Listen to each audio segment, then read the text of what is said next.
Good afternoon, it's Wednesday, February 14th. Happy Valentine's Day to everybody that might be watching with Senate institutions. We're going to spend some time here with the Vermont Housing and Conservation Coalition. And they're here at the State House celebrating Vermont Housing and Conservation Coalition Day, from what I understand. And we heard that you folks would be in town and would like to spend a few minutes with us. And so by all means, who wants to start? I'm going to just do a quick intro and then turn it over to the actual project folks. Yeah. Thanks for that intro, Mr. Chair and committee members. For the record, my name is Lauren Oates. I'm the Director of External Affairs with the Nature Conservancy in Vermont. But I'm here today wearing my co-chair hat for the Vermont Housing and Conservation Coalition. We're a coalition of about 50 to 60 organizations, both representing housing advocates and environmental advocates who work together to find opportunities to create strong communities that have access to healthy waters and healthy lands, as well as affordable housing for Vermonters. So today we have our annual day, as you just mentioned, Mr. Chair, and come and speak to different committees of jurisdiction of interest about the different projects that we do. And that the through line between all of this is the support that we get and that's necessary from the Vermont Housing and Conservation Board.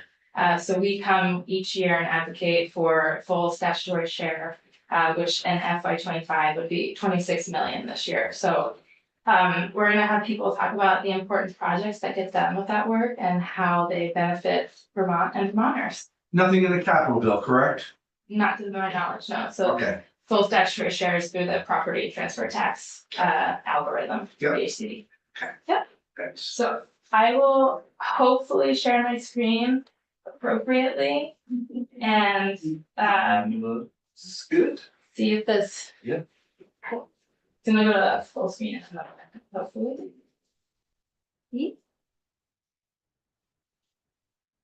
It does Yeah, that'll work just fine. Yeah, thanks, Lauren. Yeah. Good afternoon, members. Mr. Chair, thank you. For the record, my name is Will Dwayne. I'm the Land Acquisition Coordinator for your Department of Fish and Wildlife. I work just up at National Life out of our Montpelier office. Here today as part of the Vermont Housing Conservation Coalition. I'd like to just tell you all a little bit about some of the conservation projects we've been pursuing at the department, some of the critical partnerships that make this all work, and as Lauren said, the critical funding from VHCB that allows us to get some of these projects off the ground. Yeah, so it should just go down. Excellent.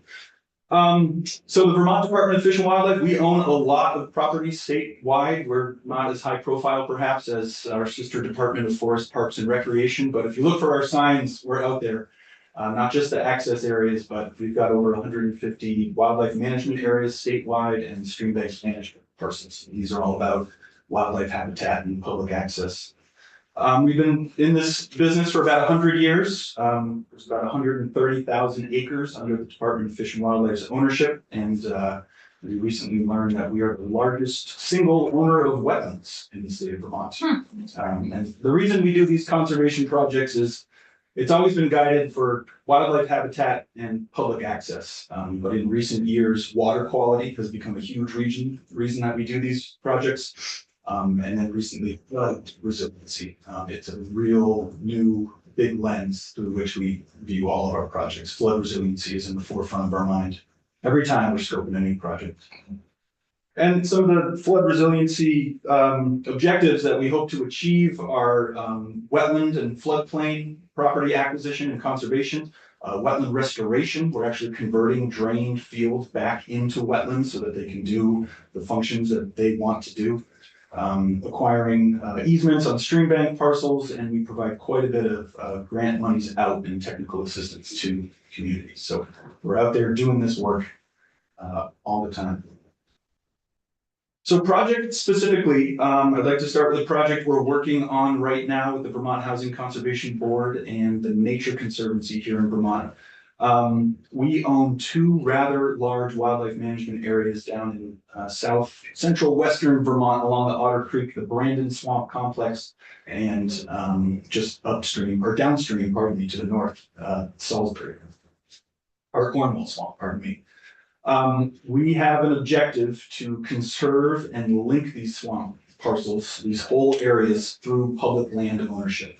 So we've been going hard at scoping and reviewing property down in the area that might be for sale. The funding that we use for this is our duck stamp money. It's not general fund money. This is revenue that we generate in the department. We don't have general funds that come into our department for land acquisition. So that funding that goes to the Vermont Housing Conservation Board is critical for us to tap into. We have access to millions of dollars of federal funding for the work that we do, but we need to bring in non-federal match. And our duck stamp fund and the habitat stamp fund are nice at filling out our funding portfolios, but it's those, 100,000, 300,000, those large amounts from the HCB that make this work possible. Yes. Can you help orient me on? Oh, yes, sir. Rutland District, so. Yeah. Where is Otter Valley High School? Otter Valley High School is going to be down Route 7 to the Okay. south here, just before you get to Pittsburgh. Yeah, yeah. Or in Pittsburgh, perhaps. And our Pomainville WMA is just down to the right off the screen. Okay, So the village of Brandon right here, and then Route 73, which takes you west, gotcha. all on the north and south side of Okay. 73. This is just a quick snapshot. Yeah. of the project. And I know that area very, very well. Yeah. I actually worked right there at the Laws Agricultural Service. Yeah. I actually lived in Sudbury, so Yeah. that for 4.5 years was kind of my racetrack going through there. So yeah, it's a very, very vast area right there. And we know it's extremely productive waterfowl hunting and birding area. So of a lot of public access demand in this area, which we're happy to provide. But through the lens of flood resiliency, we know that during the flood last summer and in the days after when the rain stopped, our properties were continuing to take on water out of the Otter Creek. Right. To remove that basically from crashing into the municipalities Yeah. downstream. Yeah. So this flood resiliency work we do pays off big dividends, just not for the public access and the wildlife. And that came, I think, as a result of what happened in Irene and Exactly. the mitigation efforts that we put forward. And some of our scientists in the fish division worked with the town of Brandon to upsize and right-size some of their culverts and under bridge areas. And I think it really paid dividends for our team back. So all those blue areas that are outlined are those areas that you wish to purchase, you do? These are areas, the two to the south under 73, we just finished the acquisition on those, and all the others in blue, we currently have purchase and sale agreements in place with the private landowners. There's still quite a bit of ag land there, correct? Yeah. Some change, Did you take some of that when you well, purchased? it's not, as we've come to learn from the property owners down there, it's not as dry as it used to be. Yeah. When one property owner might plug a ditch or create a ditch, it really changes the hydrology on a lot of their neighbors. Yeah. So what we're doing when we acquire these properties, whenever possible, is restoring those wetland functions so that we kind of reset it to what it'll do to the properties around. Yeah. So did you say you don't have funding for property acquisition? Is that an intentional? We don't, in our budget at the Department of Fish and Wildlife, have a slice of general fund that comes to us for this specific work. Okay. So we are tapping into that DHCB money to bring state funds to the Okay, project. and so that's why you're with this coalition too, Oh, right? and just supporting the great work that everyone else here does. Okay. Yeah. And that's a pretty bold statement, the most biologically diverse swamp complex in New England? Yeah, between New York and New England, there are 7 named swamps on the Otter Creek between the headwaters in the Manchester area up until the lake ultimately. And the biodiversity there is tremendous. Humans don't really go too far deep in there. And this particular area right here is a real pinch point between the Taconic Mountains to the southwest and the Green Mountains to the northeast. So lots of wildlife to enjoy. I've been on every one of those fields Wow. to the northeast as far as on that property and a little bit. Well, that one that you just purchased, I've been there on those as well, so. I know that again. It's a fascinating part of the state, a really unique landscape if you get the chance to get out of your car there. You get deep It's in very there cool. and you've been places that a lot of people have been. Yeah, and so the wildlife feels safe to use it as their corridor. So do you have a long-term plan for that area? We Or do, does- so we, as you might have heard recently in the news, we have long-range management plans. The Worcester Range one is one that's going through public comment right now. But once we've sort of taken our foot off the gas on the acquisition phase, we'll roll all these into a new long-range management plan for how we plan to steward them for the Great. future, with flood resiliency probably being the forefront of that plan. And then I'll just briefly go through a few more that we're doing. Oh, this was one in Senator Mazza's area, actually just down the road. An acquisition we did a few years ago, but again, to this wetland restoration and floodplain conservation idea. This is right on Pine Island Road in Colchester, part of our Intervale WMA. The section on the left is the pre-existing Fitzgerald Farms, about 124 acres.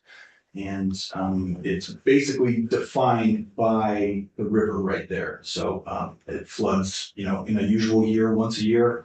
In the last few years, it floods about 3 or 4 times. So again, monies through the US EPA, federal funds. We brought in monies from the Vermont Housing Conservation Board here to help activate that and make it work. Just a few pictures of how wet those farm fields are. So we're not taking good active agriculture out of production. We are working with grilling sellers to find areas that we all agree perhaps we could retire row crops.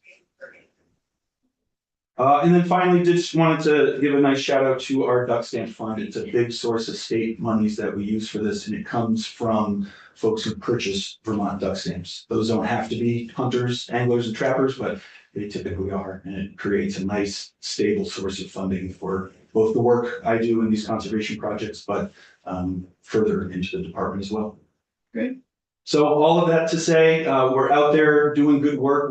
We're an arm of state government, and we rely on the partnership of the folks you'll hear from today and the money that comes from the Vermont Housing Conservation Board. So my message today is please fund them at their statutory maximum, which is $6 million.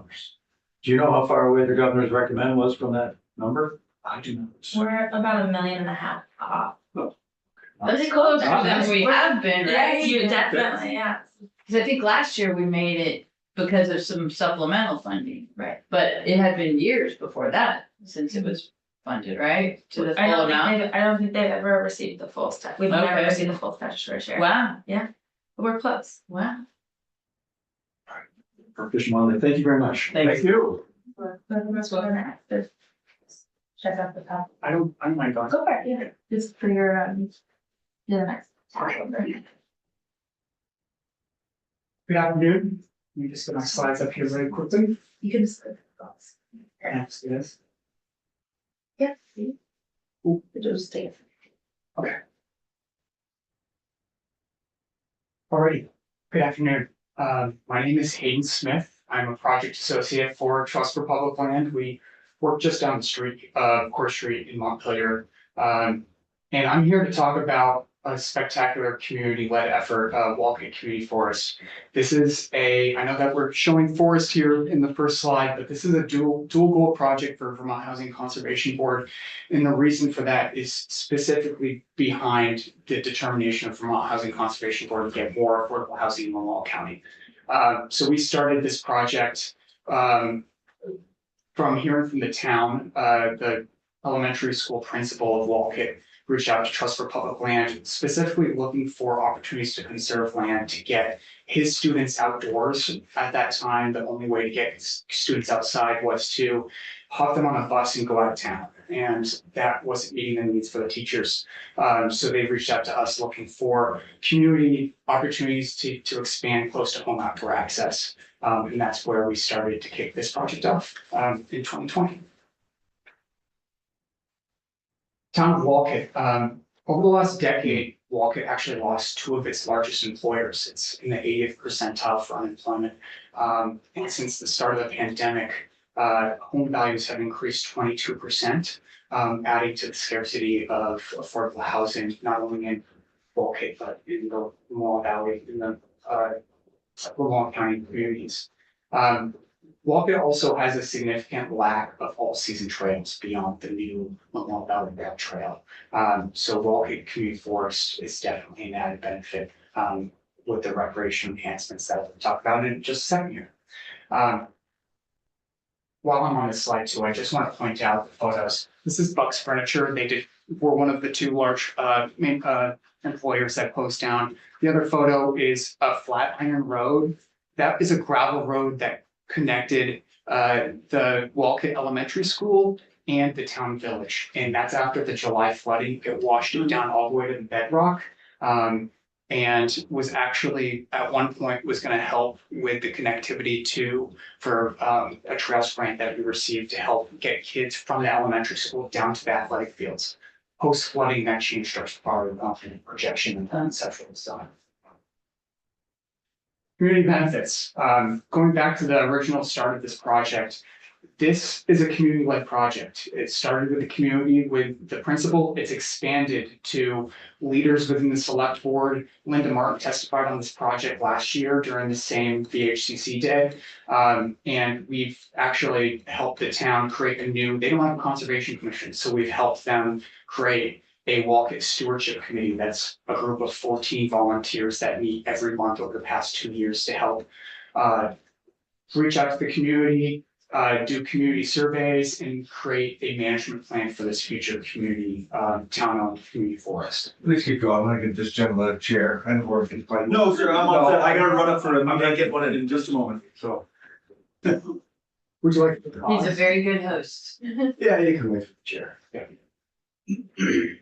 He tries to be a good host. He is a good host. Take the hospitality thing. We don't have snacks. We have chairs. A lot of candy floating around here today. Yeah, there is. It's Valentine's Day. Yeah.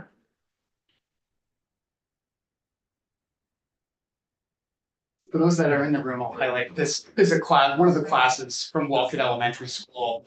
After on the property and exploring kind of the natural resources that are found here. So this is actually taken on site with students that are from the elementary school. They're planting something? I think they were just looking at the ecology of the soil. I wasn't actually here on site that day, but that is one of the instructors, and this is her students that are benefiting from close to home access to the outdoors. Yeah. So looking at this slide, at Trust for Public Land, we like to look at community-led projects through kind of 3 key pillars. That's climate, health, and equity, with climate kind of sitting in the middle within these pillars. From a climate resilience standpoint, this project checks all the boxes. I mean, we have 38 acres of wetlands, we have 80 acres of riparian area, and then 5 miles of headwater streams, including a significant stretch along the Lomoil River. I'll show a map of the project in a moment. That really helps soak in some of the stormwater that we're seeing impact these downstream communities like Walkett Village, or like we showed previously, Brandon. For a health standpoint, this expanding nature to the outdoors for these students. They have a trail essentially from the classroom door out onto the property. And these trails are going to be multi-purpose trails. These aren't just for one demographic, this is for everybody. And from an equity standpoint, there is an affordable housing component here that we'll talk about too. Public access to the outdoors. So this is a trail map of the property. You'll see these dotted lines show the proposed trail conceptual design, as well as the vast trail, which is the purple dotted line, the Lomoil Valley Rail Trail is the black dotted line, and this is all in relation to the elementary school, which is the pink parcel here, with the orange property is the community forest. Pink is the elementary school, and then you'll look along the Lomoil River, you'll see a sign for the post office. Those 3 green triangles are the location of the town office and the Lomoil Valley Rail Trail trailhead, as well as the public library. So it's all within about a 2-minute walk from the trailhead for the community forest, very close. We ended up in partnership with the town of Walkett. We secured a WREC community trail grant of just about $200,000 to create 2 new parking lots, kiosks for the trailheads, trail signage, and up to 5 miles of trails that are going to be multi-purpose trails built by a local professional trail building group, Sinuosity, based in Morrisville. This trail network is supposed to complement the Lomoil Valley Rail Trail and the investments made there. This is going to be a new stop along that 93-mile trail system. It's also going to complement the new Belmont Trail, which is very similar to the Catamount Trail, if you don't know what that is. It's going to be a mountain biking trail starting at the Massachusetts border, connecting towns throughout Vermont all the way up to the Canadian border. And the idea is that it's going to be a mountain biking trail all HUT supported and connecting communities from southern Vermont all the way past Burke up into the Canadian border. Wolcott's gonna be one of those 19 communities that are gonna be interconnected. You know, we had appropriated some money, $1.5 million, and I think it may even got above that on some parts of the Lamoille Valley Rail Trail to create trailheads to come into the communities. Are any of those dollars associated with this anywhere in there? I don't know if that's associated with the trailhead that was built by the town of Wolcott in Okay. this specific location. Okay. I can't confirm that for you. So was the forest existing or did you purchase that or? So it's still an active project. So the original design of the project was only half of this size. It was around 336 acres. Only the areas that where the conceptual trail design was. And then with the securing of the Vermont Housing and Conservation Board funding, we were able to leverage $600,000 of VHCB money to be able to secure $580,000 of federal community forest program funds, as well as private funding that helped us reach our $1.8 million project budget. So we're still active. We're hoping to close the project this spring. And that's also a relatively similar timeline for our affordable housing carve out, which is that kind of maroon color along Route 15. Okay, all right. So yeah, it's definitely still active. Community building through community forests. Like I had said, this is a plan to revive Wolcott Village. The idea here is that we're not only protecting a forest, we're helping provide specific community benefits that are going to benefit the folks who live in this town. We're not only building it's a 2-bedroom affordable house for one family. That's a 1.9 acre lot. It's actually at the site of a former residence that was once there prior to being acquired by the landowner, and has an existing driveway. We already have site plans and a state wastewater permit for a site plan with an on-site well, on-site septic. So we have our permitting in place. It's already been a subdivided lot. So we're working with our partner Green Mountain Habitat for Humanity here, and they've actually partnered up with the Green Mountain Technical College to utilize students in the build process. So it's going to be a learning experience too for them. The property actually also contains 23 acres of groundwater source protection area. That's for the well on the elementary school property. That's ensuring that there's clean drinking water for the 110 students that go to Wolcott Elementary School and the teachers and staff. And then another key component of this project is that Wolcott is currently in the process of creating a new community wastewater system. Now, this is going to provide new wastewater to 35 homes, as well as 13 commercial buildings. That's including the town office, the town garage, and the Wolcott Elementary School. This is pivotal for them. They see this as the linchpin to be able to bring entrepreneurs into Wolcott, create new business, especially with the economic benefits that are going to come with the Lamoille Valley Rail Trail. This is their opportunity to spark change in Wolcott, bring a coffee shop into town, bring in potentially a bike shop. These are ideas that are floating around locally and are going to benefit from this community wastewater plant. So the property is actually going to contain a part of the force main, as well as the pump station up to the dispersal field, which according to Linda Martin, the select board chair, she said, this is the only site location conceivable for us to be able to actually do this project. So once we close this allows them to move forward and make sure that community wastewater plant's a reality. Cool. And so that's in our budget. So that's my last slide. I really want to hit home on, this is a really unique opportunity where we're doing TPL's first dual goal VHCB funded project of community forest, 700 acres of community forest land, and affordable housing opportunity for a family in need. And it's not possible without the support from Vermont Housing and Conservation Board. They provided the initial funding for us to be able to go out and secure the federal funds and the private funds and reach our budget goal. Without them, this wouldn't happen. And a lot of the things that are going to happen in Wolcott in the future that are going to be benefiting these community members wouldn't even be feasible. So we strongly support the full statutory share of 26 million to help other communities like Wolcott that are clearly in need for trails, recreation, and community benefits that community forest bring. Well, cool. Well, thank you very much. That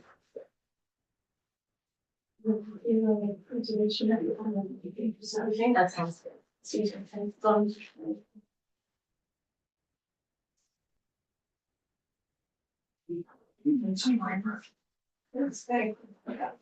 nice to meet you.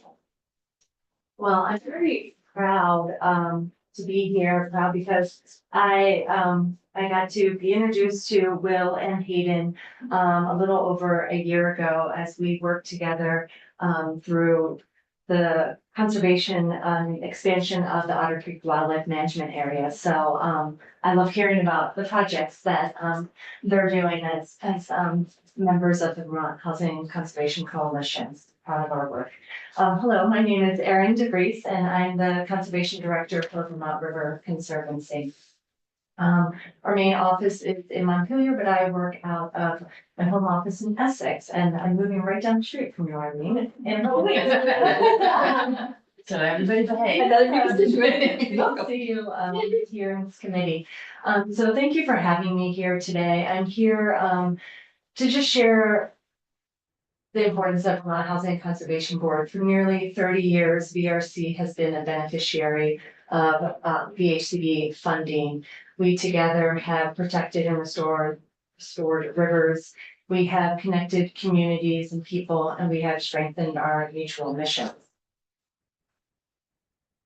So if you don't know, VRC, Vermont River Conservancy, is a statewide nonprofit land and water conservation organization. We work throughout the state to protect, restore, and connect and strengthen our communities. And you'll hear protect, restore, connect, and strengthen as it relates to the work that we do with Vermont Housing Conservation Board today. We do that protection and restoration through protecting floodplains, wetlands, headwater forests. All of those areas are key in our changing climate for their ability to store floodwaters during droughts and floods, for them to reduce erosion, phosphorus and nitrogen loading, and to maximize carbon storage. So the project I'd like to share today is one of many that we've worked on with VHCB, but this is our sort of big highlight project of sort of the decade, the last decade. And Senator Harrison, we're very familiar with this project, I know.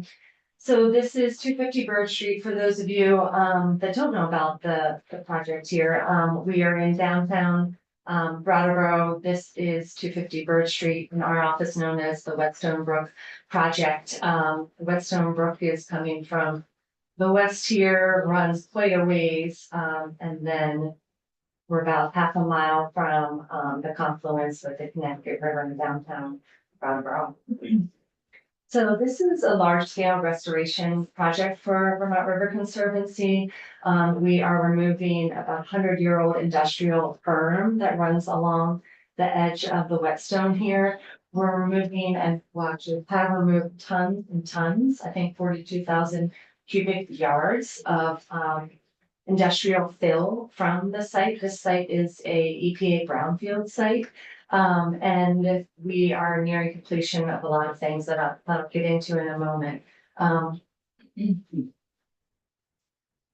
So back in 2012, this site became hazard fluvial, excuse me. A lot to say, like, Going on. And we're looking forward to hearing. Thank you. So we all know Irene happened 2011, right? Sure. August 29th. And in 2012, the Vermont Economic Resilience Initiative, VERY, was established. And this site was one of a few in Brattleboro that was uplifted as a place to do fluvial hazard mitigation. And so since then, 2012, Vermont River Conservancy has been involved in how this site would be developed and restored. In 2017, we received acquisition funds from VHCB. 100% of those funds went to acquiring this 14.5 acre parcel. So on the left here, this is kind of the before, around the time that we purchased the property, it was for over 100 years, an old industrial, lumber mill, lumber yard. So these are probably just piles of lumber here along the Whetstone. And when we purchased it in 2017, we then were able to start moving forward with finding funding through the EPA for brownfields remediation. And then subsequently apply for funding through FEMA or fluvial hazard mitigation to restore the floodplain. Over those 10 years that it's taken to get to the point of having the funding and the permitting in place, we've had a lot of conceptual design plans done. We've done years worth of site assessments, environmental assessments, benefit cost analysis, archaeological assessments, phase 1 and phase 2, a corrective action plan, a lot of public input as to what this site should become over the years. And in 2022, got all that packaged up, got all the funding together, and started to work to find a contractor to do all of that work. And so the site right now is going to look more or less like what you see here on the right hand side. It will increase flood storage capacity. It will improve water quality. There is space being built for public access through the restored floodplain. And then we're going to be working on wildlife habitat through native riparian buffer plantings along this edge here and maintaining the old riverside trees. I've gone way off my script. You're doing fine. We didn't know that. Yeah, that's true. Yeah, yeah, don't squeal on yourself, you're doing fine. So I've talked about protecting and restoration. None of that could have happened without the HCB funding. What also couldn't have happened is this connection that we make with the public when we go to work on a project like this. So here you see our conservation manager, Haley Colding, welcoming Brattleboroites, is that what you call yourself, Brattleboroites, and the surrounding community members to the site. This is in July, late July, last year. So there was a lot of talk about the flood, and the waters that came in early July. But these people were just so excited to hear that this project was about to be kickstarted. In August 30th, later that summer, we put shovels in the ground and big yellow trucks came out. And so they would tell us more, what's happening? How can we be involved in stewarding this land once it's restored? And that riverfront access park is built. So we gave them a little bit of history. We talked about next steps. All of those folks, I think there were about 35 people there, walked with us and Haley and the Town of Brattleboro Fluvial Hazard Planner to just kind of be engaged in envisioning how this site would be used and stewarded by all of those folks there and more. This kind of last piece here is about strengthening. So we at BRC, our kind of 4 principles are to protect, restore, connect, and strengthen. And we do that in various ways. You're seeing some of that here in these photos with this particular project. But we are strengthened in our partnerships by VHCB funding. So again, without funding from VHCB to acquire this property, we wouldn't have been able to kind of strengthen our own mission and kind of reflect on our own values. And then work with all of the partners that we've worked with throughout this 10, 12 years now that this project has been developed. EPA, FEMA, the town, other surrounding communities. There's a housing development project, Melrose Place, that also received FEMA funds. They are working with us to develop a conservation easement on their new property that has been restored just maybe 1.5 miles, 2 miles upstream on Whetstone Brook.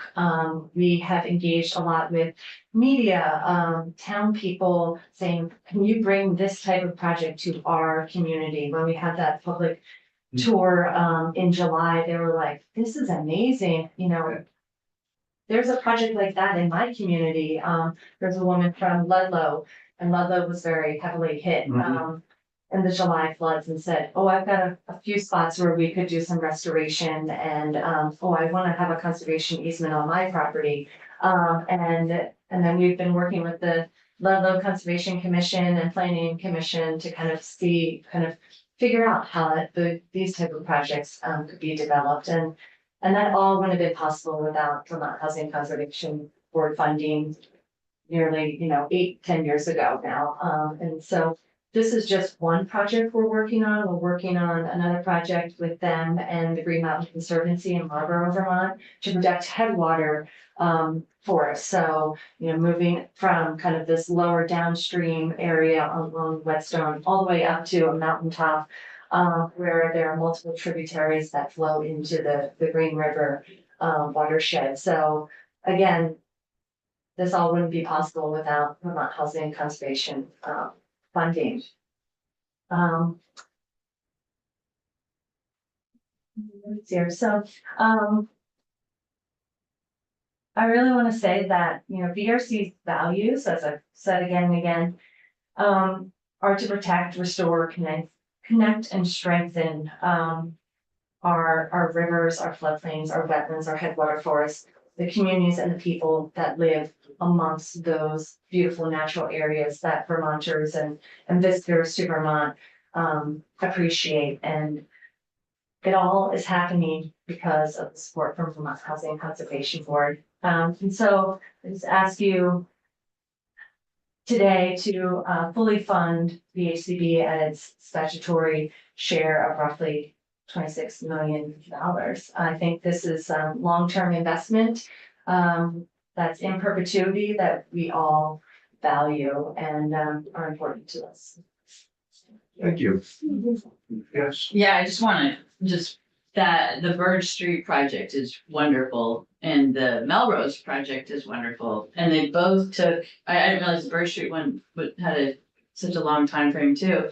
And I definitely support VHCB funding, and I'm also just plug for folks is, towns need better revenue sources to match these funds, and so stormwater utilities are really good and really helpful and not used very much except for in, the, Lake Champlain area. So to the extent that you guys can spread the word, floodplain utility or stormwater utilities are really good for this kind of match, because we need to do it quicker. We need more of these projects and they can't take 10 years. And it's not just flood.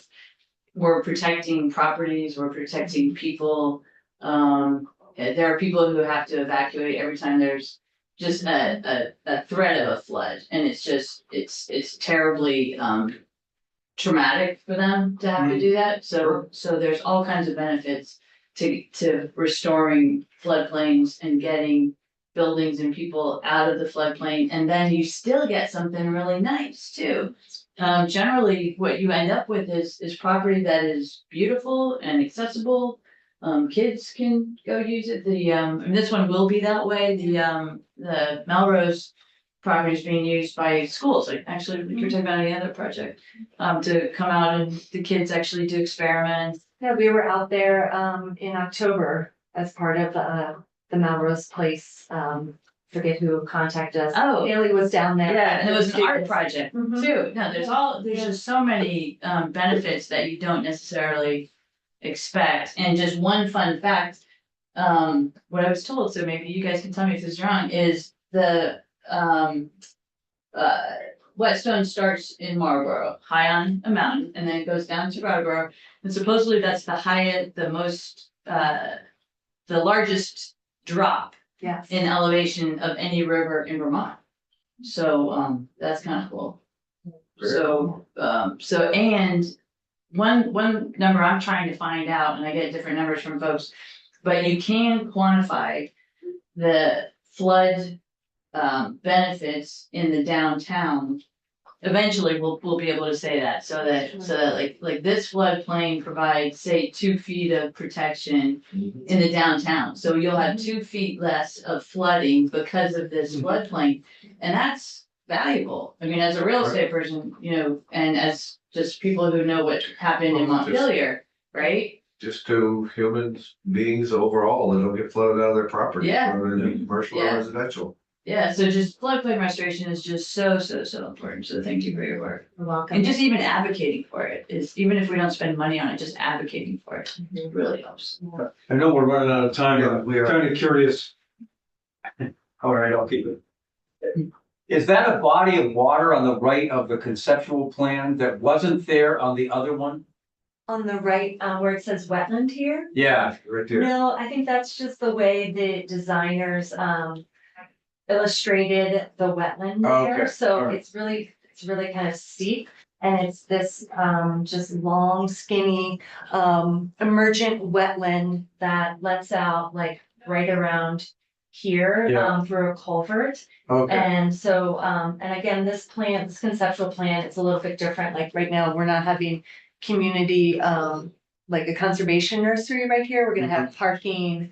This has been taken out, but there's, all this here, okay. and so the wetland, this is all floodplain right here, that's being restored, they Yeah. removed all that industrial, gravel, and now it's kind of being flattened out, the berms are being, kind of cut into here and, so when the next flood happens, because it's not if, it's when, right? And even in July, they had not started work, well, I'll say when the next flood happens, the water will be able to go over into this area you see here. So people won't be able to walk there for that day or 2 days, but then they'll be able to come back, take a broom against the, the pea stone, low impact trail here, and then get back to it and get back to the river. And that's the sort of projects that we want to do, is to be able to restore those floodplains, allow the river when it floods to move into that space, to store the water, and then for people to come back to it and appreciate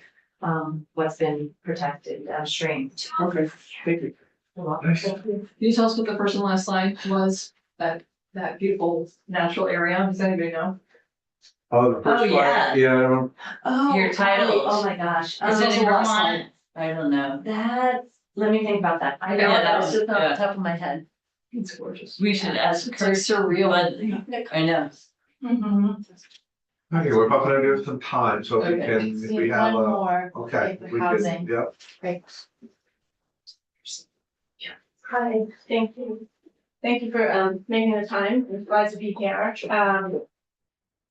My name is Nancy Owens and I'm the president and co-founder of Evernorth. And Evernorth is works across the state of Vermont to build affordable housing, affordable rental housing in partnership with our regional nonprofit housing developers. So we've had a conservation folks here, but the other half of the Vermont Housing Conservation Board is affordable housing. So a little bit of background about Evernorth. In addition to being a developer and owner of affordable housing in Vermont, we also raise capital from investors that are using that capital across 3 states, Vermont, New Hampshire, and Maine, to finance low-income housing tax credit properties. Those are properties that are serving low and moderate income households all across the region. And those, the capital that we raise are private dollars from banks, but they are leveraged by state dollars, including the Vermont Housing and Conservation Board funds and others. And I also would just say, the housing crisis that we see here in Vermont is not alone with the rising rents and the high construction costs and the insufficient housing stock. These are still issues in our neighboring states that we work in as well. So this photo is appropriate to some of the other comments and conversation we've already had here today. This is a picture of Red Clover Commons, which is in Brattleboro. Again, one of the themes I'm hearing is just how long things take, and they do. So this property was completed over 2 phases, and as a result of Tropical Storm Irene, where folks from Melrose Terrace were moved out of that location that was flooding into new housing. We did this work in 2 phases. The first phase completed in 2016. and the second in 2021. So Evernorth and our partners have worked together to build 400 apartments over the past 3 years, all across the state in communities, like Rutland and Brattleboro, Colchester, Bristol, Westbrook. The developments are large and small and different sizes, urban and more rural, and over 80 of those 400 apartments are dedicated to people who have been unhoused. Who is the ownership of those apartments? This is owned with the Brattleboro Partnership, which is the housing authority, and Evernorth. We co-own That's them. typically what you do is you'll, like in Westburg, you, Yes. partnered with Rural Edge. Yes, Okay. those are our community housing partners. Okay. So we are the co-developer, co-owner with each of the organizations. That And then Rutland, who are you partnered with? Are you familiar with them at all? The Housing Trust of Rutland County and with Rutland Housing Authority both. Yeah. Yeah. Well, we gotta see, I got that in Essex, we got our senator. Well, there's the next project coming, so there we go. And we work a lot with Champlain Housing Trust and with also Cathedral Square Corporation, who also operate. I was at the ribbon cutting on Center Street this past summer. Yes, yeah, the tunnel block. Yeah. Yeah, the beautiful project. I worked on that project the first go around, which was 20 years ago. The second time. So here's another example, just right here in Montpelier, which again, speaking to some of the flood issues, is the Taylor Street Apartments. That opened in 2019, has 30 new homes. This one was in partnership with the Down Street Housing. And again, a community project, the connection to the bike path, the multimodal center, and other things. The thing I would say, wanted to just comment on, especially with the Vermont Housing Conservation Board, is the commitment to permanent affordability. That is that these assets that we are building, these homes, are going to be affordable in perpetuity. They'll always be here for a community. And that permanent affordability is something that we as a state committed to back in 1987 when the Vermont Housing Conservation Board was formed. And that means that it's a resource that can't be lost. And I'll say from my experience working in housing and nationally and other places, that's not the case. And housing is lost. Housing, when those restricted covenants are spent, 25, 35, even 40 years later, the housing can be and is often converted to market rate.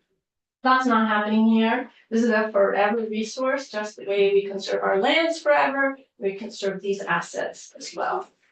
Just a quick question on this one. Was it elevated because of the potential of flooding? Both for the flooding and for the transit center was there. Yeah, yes. And we had some photos of the flooding, and you could see that that building was one of the it worked. It worked. So we can build in these areas, but we need to know what we're Pretty doing. smart about it. Yeah. So which slide is this?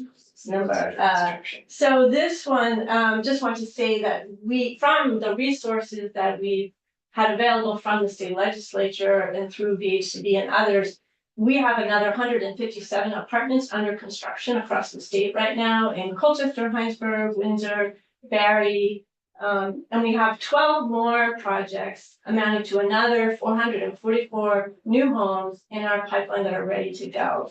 And without additional capital, then those could be stalled or take even longer and may not even be built. So continued support of VHCD is just so critical.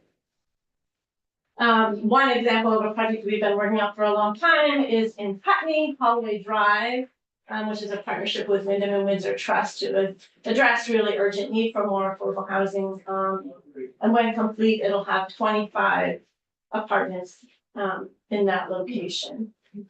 And then here is a property in Rutland. We're working with the Housing Trust there, and it's right adjacent to the redevelopment we did with Hickory Place. Okay. And so this will be new construction, and again, we're looking for funding to complete this so that we can continue to build out that neighborhood. And again, we'll include we've been doing a lot of what we call mixed income, so it's available to a range of people with a range of incomes, and also inclusive of folks who are coming out of homelessness. So yes, like the others before you, we are respectfully requesting full statutory funding for VHC. First time we heard that today. Yeah, and we're on message. I was wondering when it was gonna come. Yeah. And yeah, and I just think, one of the key things is just this longevity and the persistence and the continuing, and that, like, to finance our pipeline, we all need to know that there's resources going to be available, not just this year, but continuing on. And so because of the time that it takes, and each as each one of the projects we're talking about also just took years to happen.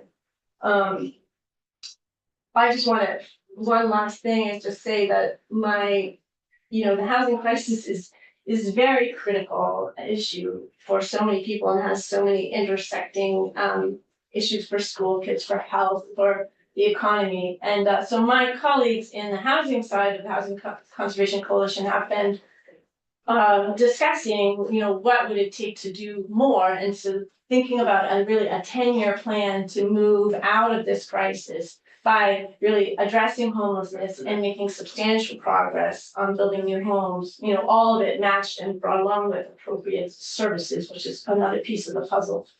And our preliminary view on this is that $200 million a year in state funding would result in 7,500 new homes and 300 shelter beds over a 10-year period. And that kind of, again, longevity and consistent, persistent funding would really make a difference. And we really believe that we because it takes long, we need to just continue this and continue doing this work. And that without that sustained funding, we're going to see housing undermine, or the lack of housing undermine our economy and health and safety of our state. So thank you for all of your work. Well, I want to thank you all for all of that great work and great presentation, and appreciate you coming in. We got some other folks waiting, so we're gonna continue on, but thank you very much. Again, very, very nice presentation, and nice to see what you folks are up to. Thanks for having us. Yes. Thank you.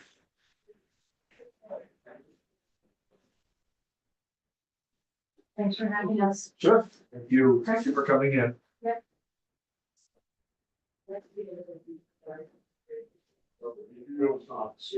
Thank you. Have a good rest of Take your care. day. Thanks. Thank you.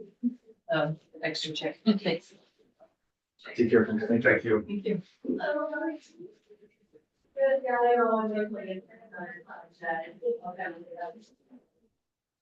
Well, good. I don't know if anybody, yeah, we go.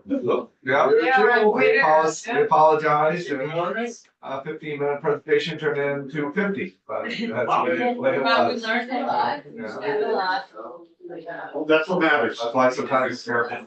Yeah. That way. What was that? I think Dawn might have for you anytime. I actually have to bring in one that HCI made for me last year. Oh. It's got Muffin Monster across it in the front. Really? That's fine. Yeah. Yes. It's I like know kind talking of about cold Muffin here, so it's Monsters. probably appropriate. The Under Monsters. sticking out of the back. I know, I've got a lot, well, you wanna know what, and I will also tell you, I took a walk downtown for the first time, I was bringing my luncheon, but today was a special day. Cause I want to treat myself, it was freezing cold. It is cold, yeah. So cold, especially with the wind, like, I was like frozen, like down here, when I walked in here, I was like, I'm so cold. So if you're going out, Socks that's would worth be me, good. well, I had boots on for a second. So, welcome. Welcome. We've got, Oh, and everybody heard me say that, hello, live people out there. Yeah, they did. we're, gonna be talking Governor's Recommend FY 24-25 capital budget adjustment. We have, the BGS crew in here, Commissioner for a fine cast of characters. And, who wants to lead off? We're talking about the energy programs? Okay, sounds good. Okay, I will, that's good. Yes, it is. Yes.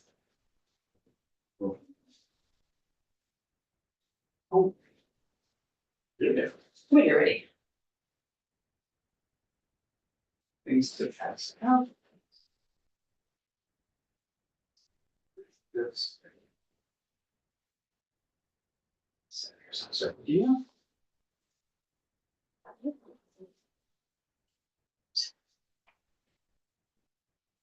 We sent the slide deck over. Yes. Here's where we I can, no, Oh, yeah, we no, need I'll to give it to give access Thank you. to draw. all of you. Please look now. Thank you very much. So, Mr. Chairman, for the record, my name is Jennifer Fitch, Commissioner of the Department of Buildings and General Services. Chair Emmons, In-House Institutions and Corrections, asked us to come in and talk about all things energy efficiency and resilience. And so we wanted to take the opportunity to talk about our energy program and all the amazing work they've done, and then how that expanded into the municipal energy resilience program that you should all be aware of, because it's an amazing program for your communities. And then Joe is gonna talk about how basically the two groups work together, but also how they determine how we're gonna heat our buildings, for example, using the 20-year life cycle, which is required per statute. The goal is really to show people that we were doing everything that we can to make buildings more energy efficient and resilient, as well as showcase some of the work that DCD's recently been doing, right? We just put in geothermal, for example, both at the Williston Police Barracks and in Essex. And so we can talk about some of the work we've been doing in that space in design and construction as well. Cool. Yeah, we're ready. Good afternoon. For the record, my name is Brian Sewell. I'm the State Energy Program Manager for the Department of Buildings and General Services. Been with BGS coming up on 5 years this fall. Well, welcome and thank you for coming. Thank you. So as the Commissioner mentioned, we wanted to just give a brief overview of our state energy program to start. So Act 178 in 2014 is what initiated the program in its current phase. But I believe that BGS has had an energy focused staff member since about 2006. So right now, we're coming up on the 10th year of the program. It's been busy and we do 4-year authorizations. So you can see on the slide, I'm sorry. Right there. In 2018, we had Act 58, and then 2022, Act 172, which created the Municipal Energy Resilience Program, also extended the SEMP, or the State Energy Management Program, through 2027. I'm going to do my best to make sure I don't throw acronyms at you without explaining them. If I miss, please stop me and let me know. Were we gonna put it on the screen? Do you have the correct? Right now, I do not have your. Let's just wait, Brian, just to go on the Should we screen. resend it? Yeah, I don't know if you guys don't see it. I got it on mine on the. It's on our Oh, I can look it up. It's on our webpage, Okay. but, So. we might as well have it on the screen, especially for the people who might be watching. What, So- sure. Cause Give me it's one not, second. it's not coming in, Yeah, hold on one second. so. Technology, What would we do without it? paper and pencil. Yeah, I've got it up on mine now too. We had a multi-family Zoom Christmas this year. So we had LA, Seattle, Arizona, Vermont, all kind of on the same. So, there are some plus sides. Yeah. Here we go. All right. Okay, whenever you're ready. Perfect. Thank you, Mr. Chairman. So we can go to the next slide. And then you'll see sort of the summary of the information I just presented. And on the following slide, we get into part of the program operations and one of our partnerships, which is with Efficiency Vermont. So they provide a fair amount of collaboration, measurement and verification work with us. They have engineering staff that support our engineering staff, cover position costs for project managers and a coordinator. And we also attend a number of their annual conferences to make sure that we're aware of building trends and new technologies. Next slide, we can take you through our MO, which is to start with tracking building energy use. So we use Energy Star Portfolio Manager to collect all of our electric and fuel bills. That gives us an energy use intensity number for state buildings. Tell us about, because I think it's just got something that's got kind of snuck in there. And a lot of people don't understand it. Tell us about Energy Star. What's that designation mean? And is that something you share with us? Absolutely. Thank you, Mr. Chairman. So, Energy Star, right, it's a national ranking system for appliances, best practices. And that's part of the reason why we have access to the Energy Star Portfolio Manager tool. It allows us to make sure that we're adhering to industry standards as far as energy efficiency in state buildings. And is this something you can get a rebate back on by putting Energy Star products in, or, because I have that on my real estate sites when I'm putting in listings, they're very interested to whether it's Energy Star, compliant or, and so there's a benefit to it other than feeling that you're, and actually doing a better job? Yes, thank you, Mr. Chairman. So there's residential and commercial level rebates on products that are Energy Star certified. And that's part of our partnership with Efficiency Vermont. We can track savings one of two ways. We work hard with them not to double count. So there's savings and funding through our state revolving loans, but they can also show that in a product that was used in one of the installs lighting or other equipment, if there was a rebate within the supply chain that was taken on that equipment, Efficiency Vermont can show that that was applied to the project as well. So it kind of covers both types of project incentive work. So in terms of moving through our process, we track bills. We'll then conduct an industry commercial energy audit on those buildings that are poor performers. That'll tell us it needs more insulation, it needs better lighting, it needs a new heating system, whatever the recommendation is for those energy conservation measures for ECMs. We will then bundle those together and draft a project application to utilize one of two revolving loans. So we have SMRF, which is the fun little blue people. It's a good way to remember it. State Resource Management Revolving Fund. That's at the discretion of the BGS commissioner, and that fund has a total of 1.5 million that was allocated to it. At this point, we have about just over 500,000 remaining in available balance for new projects. And the payback here is kind of nice. It's flexible. We have the ability, the commissioner has the ability to approve applications based on the lifetime of the equipment being installed. The second is actually a credit facility, so a little bit different on financial mechanics, and that's under the control of the state treasurer's office. Can we put the right, Is this the right slide? no, we gotta go, Oh, I apologize. Joe, are you keeping track, or who's running it? No, it is, I just need to be told, I thought Joe was, so I was gonna, No. I was gonna pick on you. I just need to be told when to change the slide.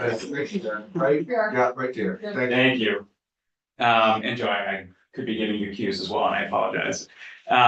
So these are the two funds, and the SURF is the other fund that's controlled by the state treasurer, and that's the State Energy Revolving Fund with a credit facility borrowing up to 8 million.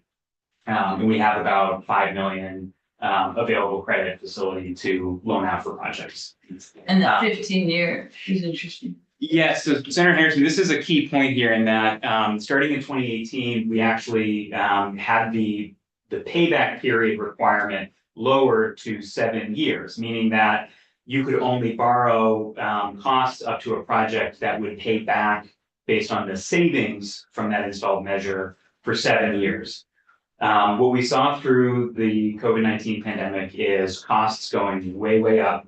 The savings don't always go up at the same pace, right? Cost of fuel oil can give us some extra savings here based on price volatilities in the market, but it generally didn't keep pace with all of the extra labor, supply chain issue costs. And so we were pretty constrained for a couple of years in terms of what projects we could get approval for. Last year, Treasurer Pichak actually raised the limit to 15. And so we have a whole suite of projects that are now going through the application approval process and design team with our design and construction project managers. So we're really pleased by that. It gives us a lot of ability to get work done, and we're excited to start rolling these projects out. Pandemic was one silver lining. We had a lot of empty buildings, which meant we could audit a tremendous amount of square footage without disrupting building tenants. And so now it's time to turn those completed audits into projects. Next slide. So I want to highlight some of the work that we've been doing. It covers some of the basics like we talked about, from insulation, air sealing, lighting, all the way through new pilot projects like flexible load management. And that's kind of exciting because it gives us a chance to utilize building automation systems that are already integrated with our HVAC equipment primarily, heat pumps and things like that in buildings that are well air sealed and insulated. We can shift load, meaning the energy consumption of that building, to times of the day where renewables are high, midday, sun's out, away from those peak energy hours towards the evening, which is when we see the highest use. It's when the dirtiest generating plants have to come online in New England. So expensive, dirty, we want to try and shift our power away from those hours. And we have 4 complexes that are currently enrolled, which includes the Waterbury State Office Complex, and that's our picture. The Bennington District Court and Office, Brattleboro State Office Building, and then we enrolled 133 State Street as well.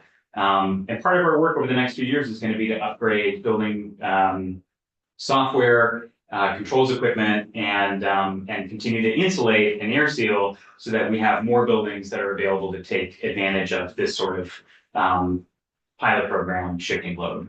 And does Green Mountain Power do that? Yes, so Senator, we have an agreement with Green Mountain Power and one of our controls vendors. We are right now working on a proposal that would include Washington Electric and our other controls vendors. So we are expanding that pilot beyond just that initial grouping, which started back in 2020. And there's a whole host of other projects that we mentioned up here. These loans are available to other state agencies. So we have AOT projects, we had fisheries. That was a fun building tour, a little different than your typical office. We've been talking about fisheries. Yeah, that's right. And so that was great. We hope to be able to continue to work with other state agencies. So the big picture results, which are on our next slide, you can see that we've invested over 6 million and saved to date almost 5.8. Over the lifetime of these equipment, that savings is going to be greater than the amount invested, right? Every year we're trying to invest more, and once those measures are installed, you start to accumulate annual savings. We also have carbon emission reduction tracking. So MTCO2 is metric tons of carbon dioxide equivalent, and almost 90 projects at this point. Yeah, just back on the municipal assistance program. I think these are not that, right? These are just Correct. state. So how much have you invested, and are there municipalities that want help that aren't getting it yet? Is there a queue? Sure, Senator, we can, I have like 2 more, I think, on the SEM side, and then we're gonna go directly into Okay. municipals. I'm sorry, I if- thought you were If done. that's all right. Okay. So we will get there. The next slide, next 2 kind of go over the last piece, which is state facilities also have charging stations now. And so you've seen them out on Aiken Ave, I'm sure, maybe some of you are using them. We have others across the street. And as we continue to get funding, we are going to be building out electric vehicle supply equipment, also known as charging stations, across state facilities. And this really started with BGS Fleet. And as we try and achieve emission reductions through the fleet by adopting plug-in vehicles, either a plug-in hybrid or a plug-in full electric, we want to make sure that there's charging stations for state employees to plug in when they're going out for meetings across the state. Last thing we want is someone to get stranded. Yeah, because the committee probably doesn't know, maybe you're aware, and other committees as well, but we've got a mandate that BGS has to hit. I think it's 30% of their fleet. I should know that. If the commissioner was here, she could remind me. But we just 75% 75%. of our new purchases. Our 75% of the new purchases, and I think we're at, where are we at? You remember, Kate? We ran into trouble because of the pandemic. Right. And we had a lot of orders canceled, and most of the orders that were canceled were EVs. So, So they've got over 300 vehicles, they've got closer to 400 vehicles, and then, I mean, we've got some mandates about what they need to be, and so it's very, very important as far as they come in, like a Hertz rent-a-car for a car for the day to get there. They've got a meeting in Newport or Brattleboro or whatever, they've got to be able to get there and then get their vehicle charged and get it back. I mean, we've got mandates for them to be 75% all electric, or at least a portion of. We, they need to have an infrastructure for them to get home once they get there. Totally. And this would be more of a conversation, but I don't know if this committee's the right place, but the maintenance of the charging stations and their reliability, that's, I think it's a concern of mine, and maybe it's all fine, but I don't think it is. So that's just something I am trying to figure out how to help the better. Because there's a lot of charging stations that don't work. I think, what it What I'm is, finding. it's a lot of new technology, and I think as technology gets better. As of right now, I think the shelf life on a charging station is about 3 years, with the technology that they have. So, yeah. Yeah, so that's just something that we just. Yeah, so Pay I think the attention to. technology will catch up eventually, and, I think, they'll become more durable after that. Right, well, the Tesla ones work pretty well, and if Tesla lets the others use their charging stations, which is supposed to be being worked on by the federal government, that'll make a huge difference. So I don't know if Vermont can encourage that. Sure. Senator Harrison, there's actually a couple of things that are in the works right now. And we work closely with Fleet. We're recruiting for a new fleet manager. But you may have heard us with Harmony while they're previously working on charging stations, converting fleet vehicles. What does all of that look like for our O&M staff? And one of the things we don't want to do is throw one more thing on their plate that they weren't expecting. And so one is working with the interagency group on electric vehicle supply equipment to look at new players in the market space that are built around station maintenance. So we have a bid that's being drafted that would kind of see what's new out there, who are the new players. So far, I think our stations have been new enough over the past couple of years of installs that we've been able to take care of issues by power cycling, essentially unplugging, like you would your router. And then where we had the cellular upgrades for all the stations, because a lot of these are networked, meaning that we can get data reports back on how often they're being used, what is the power draw. That's really critical for us to be able to know what types of stations to install going forward. And so where those replacement parts have been needed, that's been covered under the installer and the partnership with the manufacturer ChargePoint, typically. So I think there's a lot that's going to be changing, and one of the adaptations to feedback and some of the things we've seen with stations being down is where you've installed a single station, one port, and if that's down, that's the one location that people were hoping to go to charge. So going forward, Drive Electric Vermont, through their stakeholder management meetings every quarter, has recommended that anyone who's installing stations look at doing 2 or 3 minimum dual port. And so you have, if one station's down or even 2, there will always be some available charging at that location. And that should hopefully also make people feel a little less anxious around the range. And at some point, we need to be able to pay with credit cards, not have to have an app too. I hope that's in the long-term goal. Yep, and our stations now, you'll see the little tap icon. If you don't have the ChargePoint app, you can still plug your card, tap into the station, unlock it, and start charging. Credit card? Yeah. With Credit, debit ChargePoint? card, yep. Oh my gosh, well, that's great news. And Yeah, I've I'm gonna actually try do it that. because I have the app, so I'm gonna try that. Yeah, Good, that would- sometimes the app isn't Seriously, working, that would be huge. Yep. Okay. and so you Good. just swipe in and Brian, where are the ones in Rutland? at the Asa Bloomer building, so there's a parking structure. Yep. There are 4, I believe, that are dedicated to fleet, and then another one that is the network type station available to the public.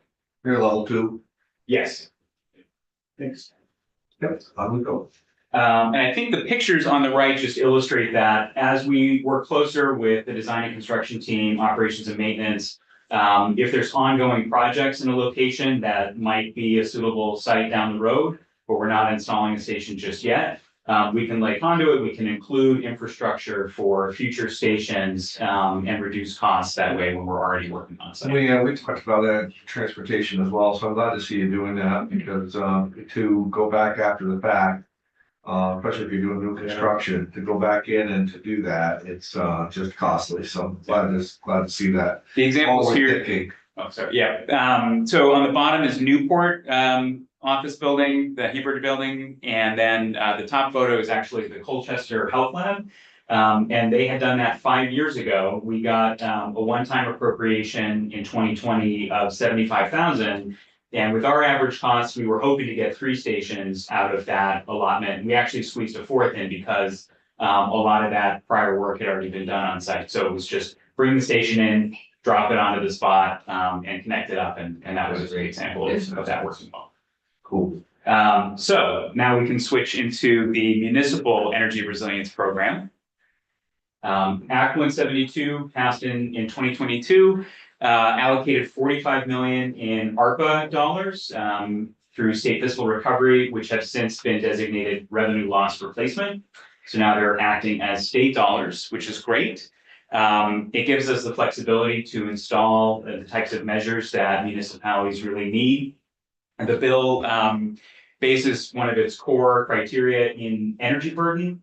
That's why the image of the 2019 Energy Burden Report from Efficiency Vermont is on the slide. And Efficiency Vermont, again, is a close partner on this program. Did a lot of upfront work with us to design out the process and review our energy auditors. So similar to what we do with the state buildings, track bills, audit poor performing buildings, and then implement projects, we're taking a similar approach to the municipalities. So we are right now in the audit phase, or actually first, before I go there, let's go to mini grants, and that's on the next slide.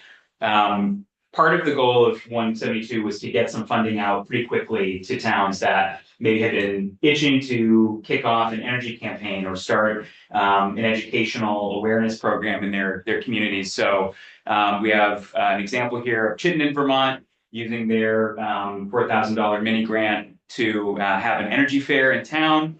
The program really relies on the regional planning commissions because they have been there working with towns all over the state for years.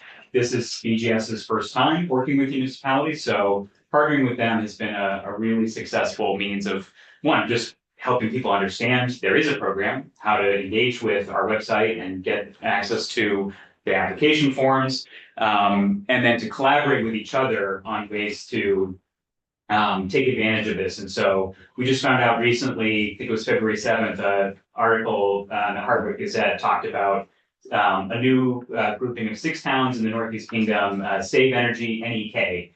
And they pooled some of their mini grant work together to sort of come up with an even bigger benefit to the communities up there. That's just a great example. So we have almost 150 mini grants that have been awarded and paid out about $580,000. Nice. We did allocate just over 1.1 million out of the project fund to cover the municipal mini grants. And that allowed us to give a mini grant to whichever town, any town that wants one would have the ability to apply for it. As we approach the implementation phase and needing to obligate funds for projects, we do expect to have some of those funds kind of returned back based on the rate that we're seeing people use. We're sort of plateaued at this point at around 150 applicants. That'll probably go up once town meeting day passes and some new staff come in, but no matter what, these funds will either go towards mini grants or whatever remains will go back. Has any work been completed as far as all those marks? I know that I know a few towns have, they were awarded the grants. And then there was the plans to go in and then the energy audits and all that stuff. And then there was a bigger pot of money that was gonna be used to, I can't remember now how much money that was there, but I might have 3 or 4 towns that are in the process of, I can't remember quite where they were, but Sure. I don't wanna get ahead of your presentation. NVDA has been an amazing partner in all of this, and they were actually one of the first places that we went because we're following the bill, and according to the bill, communities that have a higher energy, and you may have already said this, so I apologize, but a higher energy burden and lowest amount of resources will be the ones prioritized for the up to $500,000 implementation grants. And so NVDA has been very active. You definitely have some towns that qualify underneath that definition, according to the 2019 energy efficiency report, And I apologize, it was the next slide, so I. Oh, that's okay, that's all right. But Brian can talk more about the timeline. Yeah. So our first assessment was, I think it was September 19th in Canaan. I did drive all the way out there, because I was curious. I hadn't been out to that part of Vermont, since moving up here. And, we didn't get the greatest weather day, but it was a great day for assessing the building. So you can see, one of the contractors, trying to get, some visibility onto an air cavity behind the safe, the nail safe, where people would drop off, payments and things like that. So we approved, 237 applicants for a total of 665 buildings. We are working through assessing as many of those buildings as we can. The allocation was 5 million from Act 172. I don't think we will have any issue spending all 5 million of that on assessments. And as we go through, we are doing 2 types. So I just want to be really clear that there is a level 1 commercial assessment. And we came up with that in order to help some of those communities that Commissioner Fitch talked about having fewer staffing resources available. And we know from talking to the RPCs and talking to them that they had missed funding opportunities in prior years because their town clerk was overwhelmed, wearing 6 hats, not enough hours in the day to get everything done, and they just missed it. And so this bill was really designed to serve those communities and make sure that they would have access. So if we had told them, you got to go collect all of this historic utility data, you got to pull all these documents together, building drawings, and some of them might say, I don't even know where some of this is, or that was my predecessor kept track of all that. That first level 1 assessment, it means that they don't have to go through the same level of documentation to get the assessment, and they'll still be approved to apply for the $500,000 implementation grant. The level 2 is based more directly off of an ASHRAE level 2 commercial energy audit that we do on state buildings. And that does require that you pull together at least, a year's worth or more of building energy tracking data and drawings that we can more accurately look at the insulation levels of the building, things like that. And so those folks will also be eligible to apply for the implementation grant. And they will also be eligible for any loans that would be sort of in the secondary phase of project funding for this program. This is kind of nice. We have on our website a live map. So it's a Power BI powered map that as site visits are completed, they'll pop up with a little green dot around the state. You can see that there's a pretty good cluster up in the Northeast Kingdom. Again, we started. Busy. Yeah, they've been busy. And again, that's trying to match up the work to the intent of the legislation and making sure that we're serving the highly energy burdened communities and the folks that need staffing assistance. But we have approved for site visits assessments in every county. So if towns aren't on there, if there's not a dot, do they need to contact you or could they be in the queue? They could be in the queue. But Yep. they also could not be. Potentially. Okay. Yeah.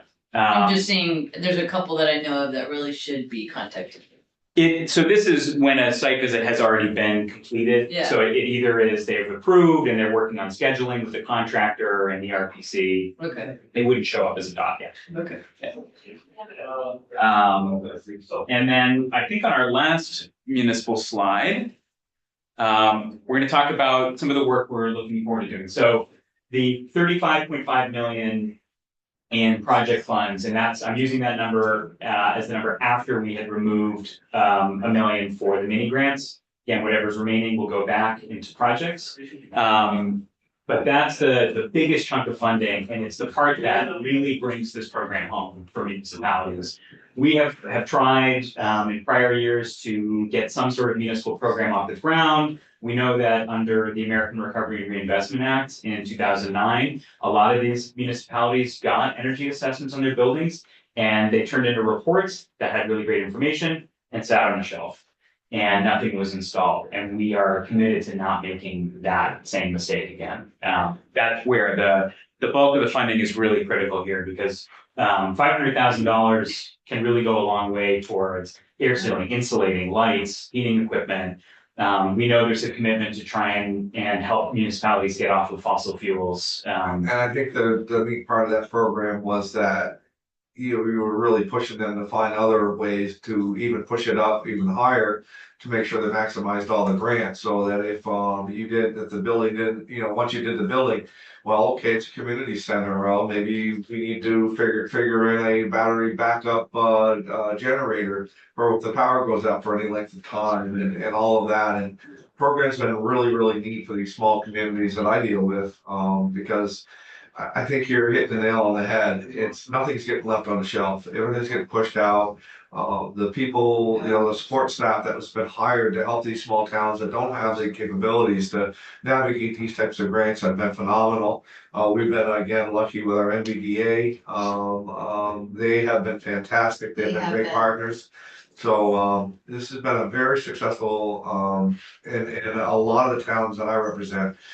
There's not many that haven't been visited by you folks at NVDA. It's been very, very huge. So timeline, we expect to wrap up the assessment site visits by June. Folks will get their finalized reports back. We have we sort of, to avoid going back and forth with 1,000 emails, towns will get a chance to comment on the report, and if there's something they missed, or if hey, I found a new document, it actually shows this. We can go through one round of edits, but with the volume of buildings, we wouldn't be able to go back and forth, 20 times.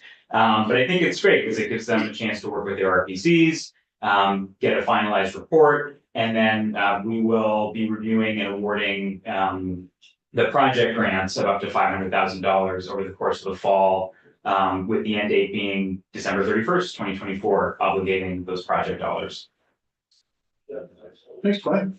What is that guy doing there on the bottom, by the way? It looks like he's really trying to. I think it's just blowing cellulose Oh, insulation okay. into, just based on the tube and probably having cut a hole. Core drilling a hole first and. Yeah, that would be Okay. my guess. Yeah. It looks like he's being real careful. He has all of his personal protective equipment on. Yeah. That's another way to say that, but you said it much better. Okay. All right. Thank you very much. No, thank you. Very nice. Very, very nice. All right, Joe. Thank you. Where do you want to start here? Yes, but this slide. Get the Good support. afternoon. For the record, Joe Aja, Director of Design and Construction for Buildings and General Services. Commissioner, is there any way to turn that heat up a little bit? Well, wouldn't you just want to ask the BGS commissioner to turn up the heat in your committee room? Just a little bit.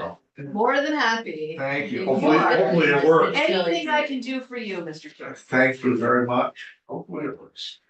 Yeah, really. Yes, it was. So following up with what Brian has and what he's put forth as the energy group here for BGS. Back in 2013, there's language in Acts 51. That basically is saying that, well, let's consider we're supposed to be trying to save energy in one way or another for renewable sources and the likes of that. And anything over 250,000, unless there's a life cycle cost. So basically, we are trying to do all life cycle costs, and we're looking to replace our air handlers and boilers or heating systems throughout our buildings. And sometimes, if you remember, we had the issue here 2 years ago with propane for reheat here at the State House versus going to what we have now as a water to water. And next slide, please. What we had is Act 180 of 2022.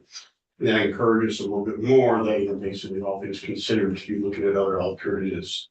However, my mechanical engineer, Kay Southworth, who at the time, the life cycle cost was the propane heat source.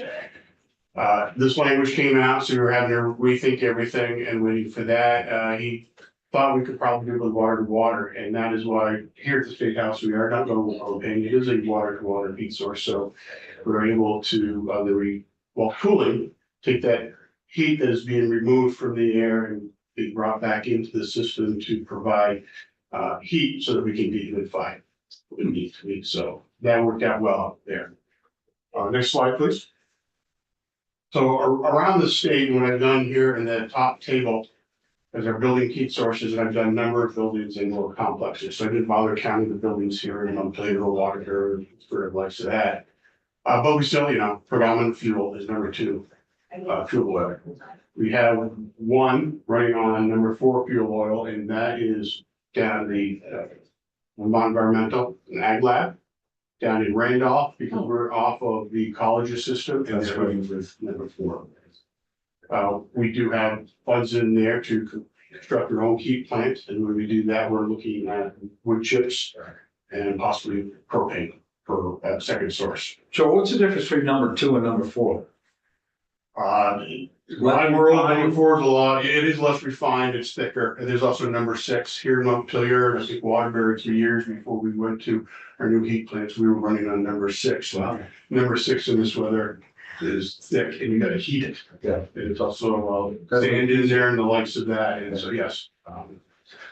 Before we jump off of this, Joe, remind me of what's going on, what type of, we're putting in the Northern State Correctional Facility, the 4.5 that we're spending up there. What's the new system going in there?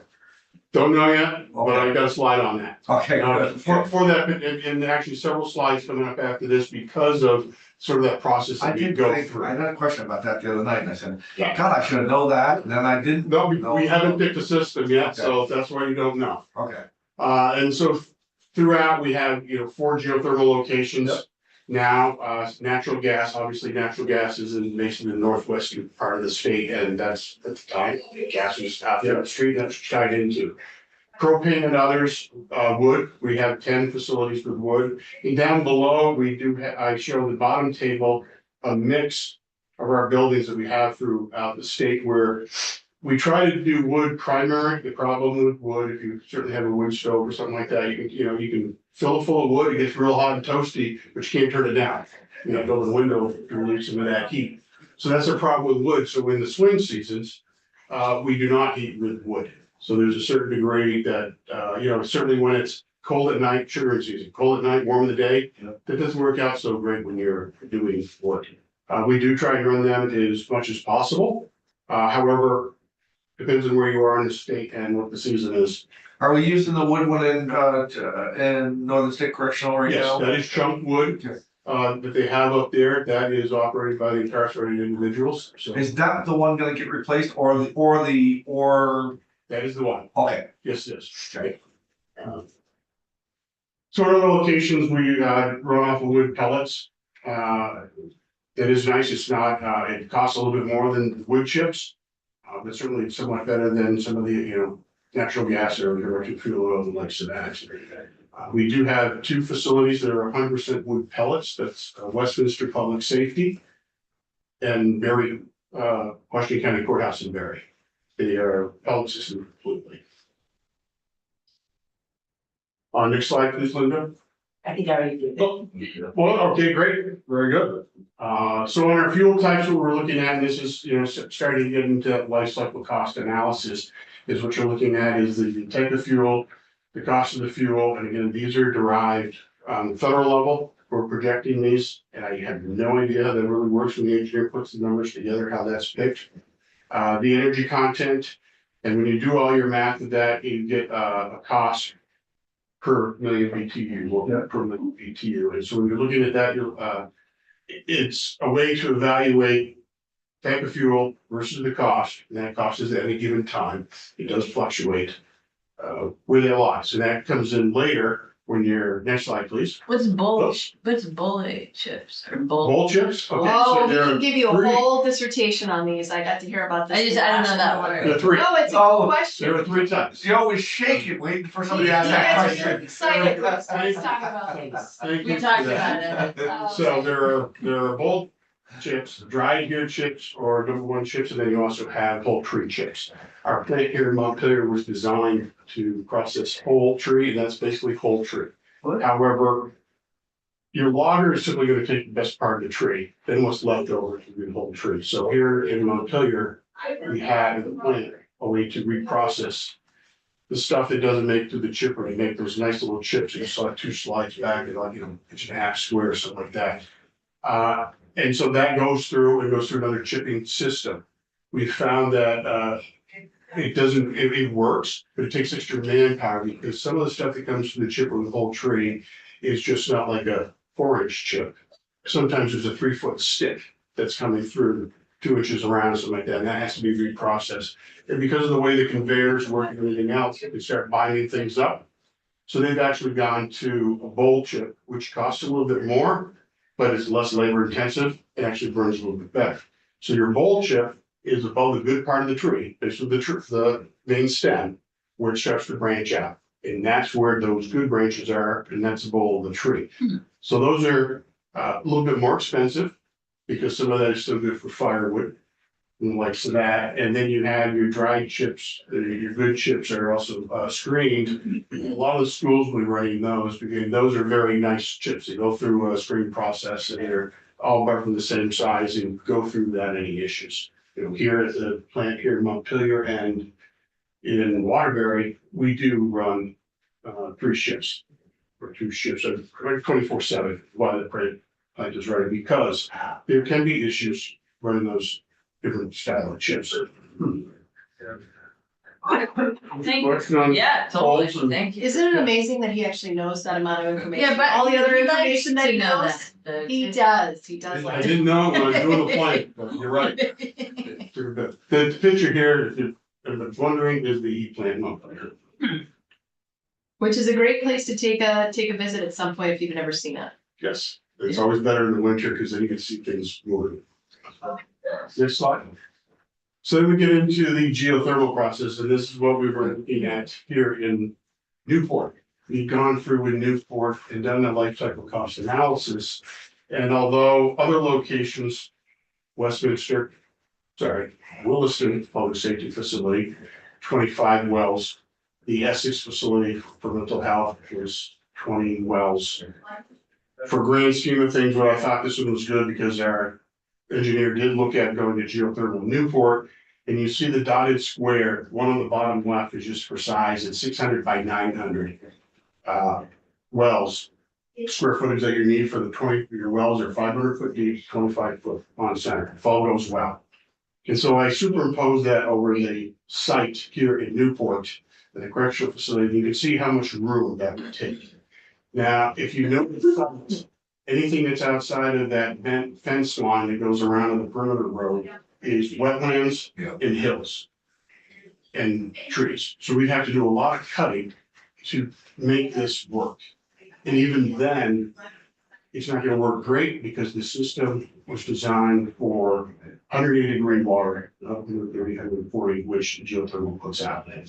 So those are some of the other issues that we get into. Another example of that was for 2 reasons. We've been before you, previous testimony on Department of Labor and having to be putting the oil fire boilers, replacing those oil fire boilers and chilling down in there. That was done for 2 reasons. One, the life cycle cost analysis showed that it was going to be geothermal was the winner on it.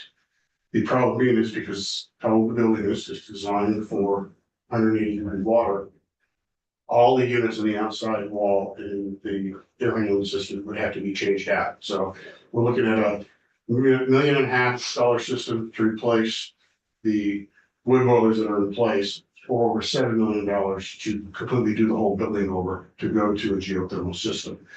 So in that case, dollar wise is really about, at this point in time, can't afford that, and one we're just replacing the oil in the. So why place. so now, you're gonna talk about geothermal, so you know. So. Water circulation is a black box. Very, very smart man. So, Answer. so why so many wells? Because what are you trying to do? You're trying to get that water at 50 degrees and you need to make sure that it has time to recover in the ground. Or talk to us a little bit about that, Joe, if you would, please. I do have a slide a little bit on that, but that's not exactly what you're looking for, not whether you're okay. Okay. We'll stay with this one. So what it does is, in our case, we have run closed loops mainly, and then there's an open loop system. An open loop we do have down at the Bennington State Office Building, and we also have one, the Veterans Home. Veterans Home 1 really is just pumped out of wells over on this side. And then just dumped out of the ground, leach field type system on the other side of the campus. The closed loop system, what you're doing inside of a wellhead is you're running a tube down and back, and it's a complete cycle.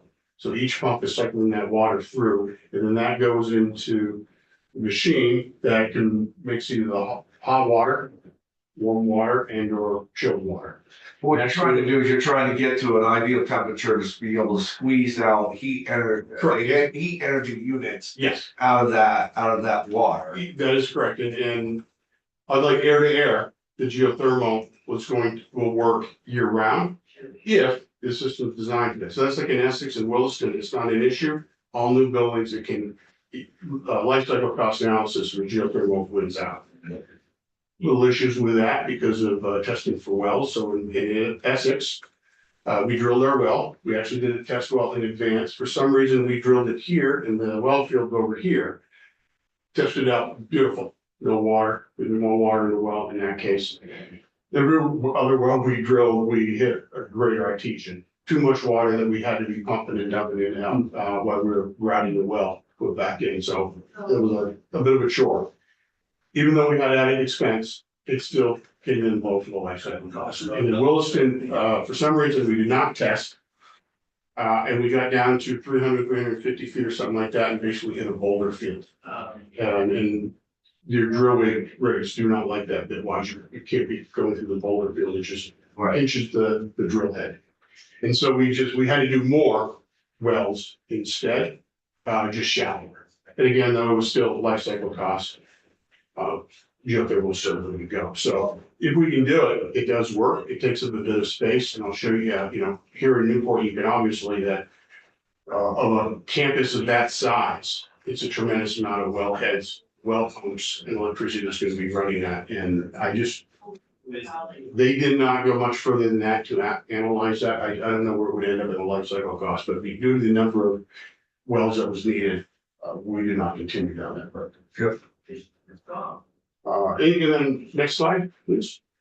And our next slide, when you're going through the life cycle cost analysis and everything else, you're also looking at our carbon dioxide emissions. And when you're looking at this here, at this value, your wood is still considered zero for CO2 emissions. And going through with your air heat pump, again, these are in your older systems and are in older climate, which we do have here, certainly have the Northeast Kingdom, where you're gonna have a system in place that's going to cover you on the very cold days. Certainly with BGS in the facilities that we operate, some of the 24/7 facilities design, it's gonna be pretty low for a couple of days. You're really not gonna be sending people home, so you're gonna have to put it in the systems for backup. Geothermal, it's an extra well or two, depends on the size of the system, so that's not as bad. We do it today with having multiple boilers, 2 or 3 boilers, whether it's propane, natural gas, or oil. And so, that helps when you're going through and configuring that when you were looking at, if you're looking at all things considered, having to be looking at your carbon emissions. You also need for wood chips and wood pellets, room to have storage for these systems. Down at the bottom table here, we have our 25-year cost, the age of the air heat pump. And so this is that process that everybody's looking at. You're looking at your initial capital investment. You can certainly see that, and this is for Newport. At the $350,000 gets us new boilers to replace the chunk wood boilers that are in place. So when you, at face value, you look at it and go, that's the best way to go. It's your cheapest. In reality, it is not when you take everything into consideration, your annual fuel costs. Again, it's a point in time. They're picking to do that analysis based on what the feds are projecting. It can all change. They can go up and or down. But then so does electricity. So that they sort of work themselves out. And your annual maintenance cost. And so all that takes, you take all that into account, and then you're looking at where your total is. And in this case, what we're looking at in Newport is really going to be, the recommendation is going to a bowl chip boiler. No. Now, in this life cycle cost analysis, it also takes into account, we have to build a bunker to hold the chip to the delivery system. So all that is factored into this when you look at the life cycle cost. It's not just what the cost of the wood chip boiler is versus an oil boiler. Because yes, infrastructure wise, we already have the tank in the ground for the old oil boilers. So all that's looked at, and when we can, we'll do this. We do have tight constraints at Newport where we can put, delivery of chips. It looks like the best place to put it is right on the backside of where the chunk boilers are right now. That's inside the fence. So now you need a correctional officer there to get that truck through the fences, process and all of that. The time it takes to offload, about 20 minutes to a half hour. So that takes time. So we're looking at other locations, potentially putting it outside, a whole complete boiler plant outside the fence. And then that way, all that takes place outside and we can pump in the hot water into the facility. Yeah. So there's more to come on that and evaluating this at this point in time. So has it been, you are doing the bowl chips? This here is a draft report. I'm a mechanical engineer and I haven't finished reviewing it to check at things, look at things and make comments back. But I would say right now, that's what it looks like. Right, but still more to come. Yes, yeah, we're gonna just do a final review. Fair enough. And this goes back to when we're looking at the geothermal. And that this year we had a few extra wells, and as you can see, so this is a parking lot at the Wilson Public Safety Facility. And that you do, even with a smaller facility, you do need a lot of space to be putting your wells in, even though it becomes the best for life cycle cost. It doesn't have to be under the pavement, we could be out on the lawn. That's just that on this site. Also in Essex, we really didn't have, we're land constrained between wetlands and the likes of that, of where it could go. So it is underneath our parking lots. Doesn't hurt the systems at all. So the pumps are not in the wells. It's only a tube that runs down and back. So the pumps are in the building. So it's not something that theoretically you really have to go back into unless you somehow sprung a leak, which could happen. But that'd be no different than digging up an oil tank or a water line or a propane tank or something like that. But it does take a little bit more space. So frost compaction isn't gonna hurt that or anything as far It is as? not. If, next slide, please, Linda. We have here just, nice little photo. So you can see the actual cut and depth. This is from the depth of our parking lot. Yeah. It actually it's gonna be going lower. But this is the well driller that's setting up and starting to drill multiple wells. And next slide, please, Linda. And what you can see here is you can see below our parking lot, and then even deeper, we're having where the piping is going. So you see in a trough run up the center. And then off to the side, you can see a little bit of the excavation, and those are the actual wellheads off the side. So you're having your tubes coming out of your wells, going down that center line, and then out into the building. So is there an incoming and a, It's a complete. Do they go- It goes in and so, out. but each well has, Yes, it does. Each well has Cool. that. Yeah.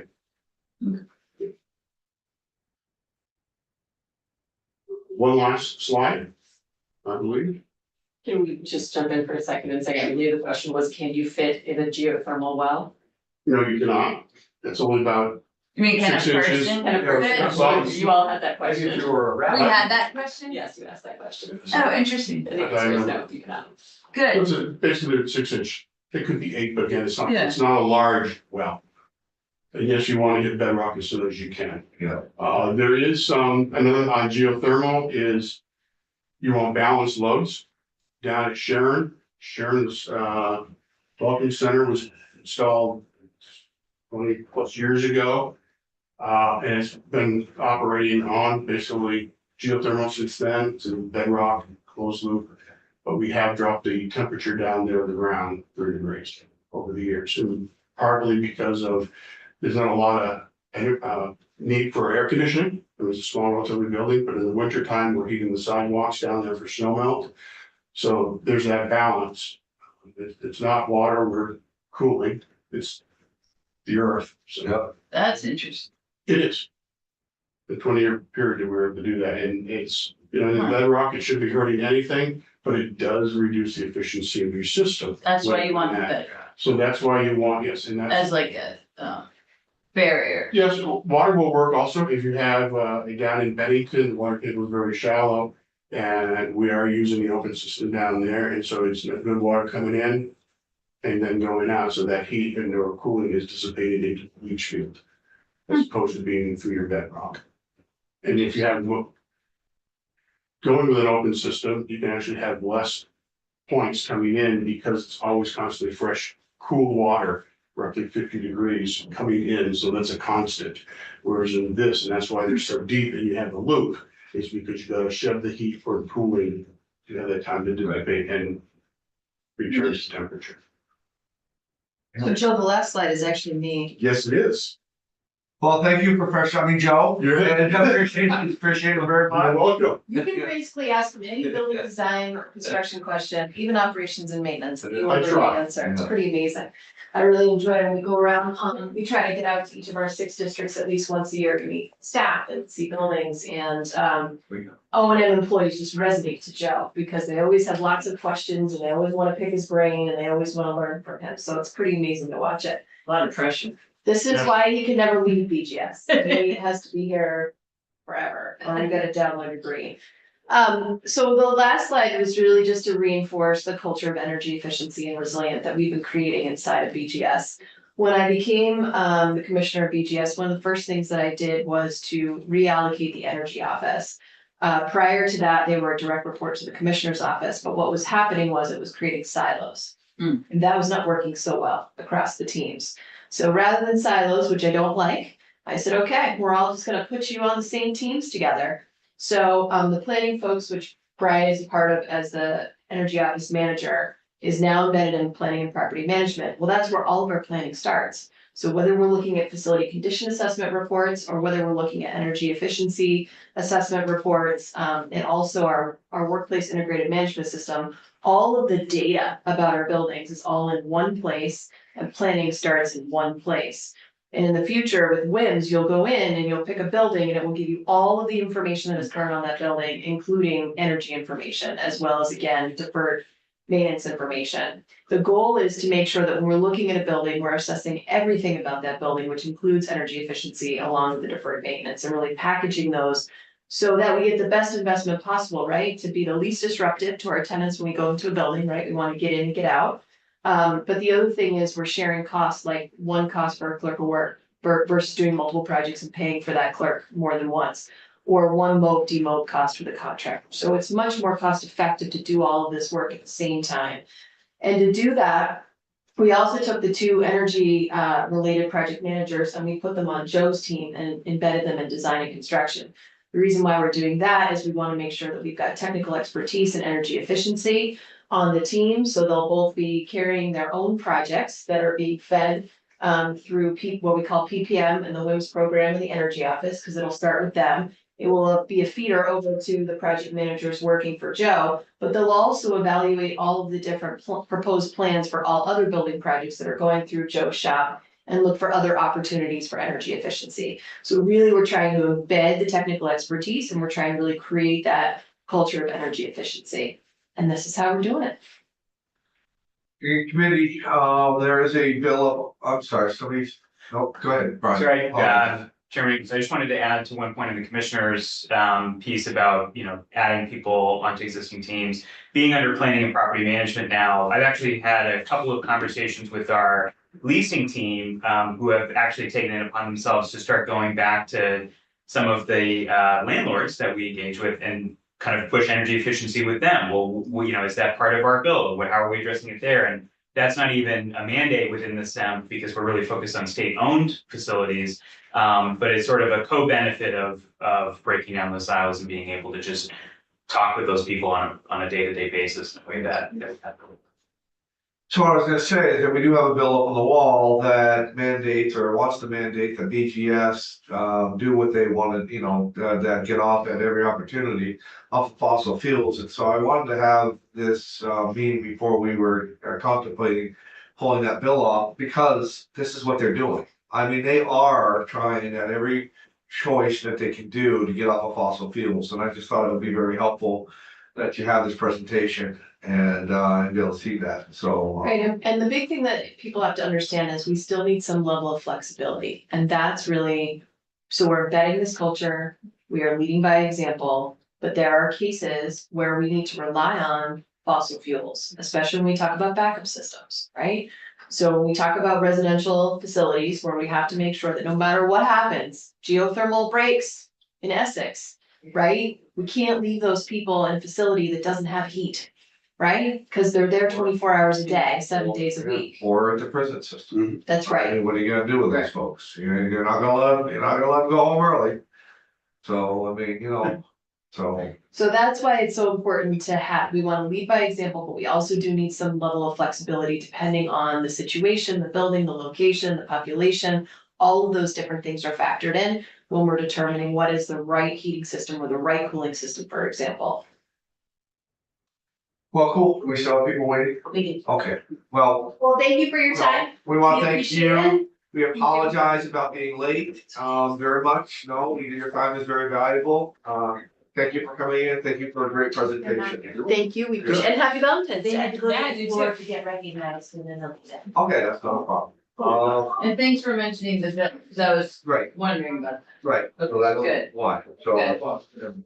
Kind of like a but Andy, what they're doing is already good. but Andy, but Andy puts it in every year. Well, Yeah, maybe or maybe Or at not. least- Probably not. at But least to be look honest at with you, it. Well, I think we pretty much know the answer. Andy knows the answer. I told him. Now you know the answer. Well, And so, probably not, but we'll see.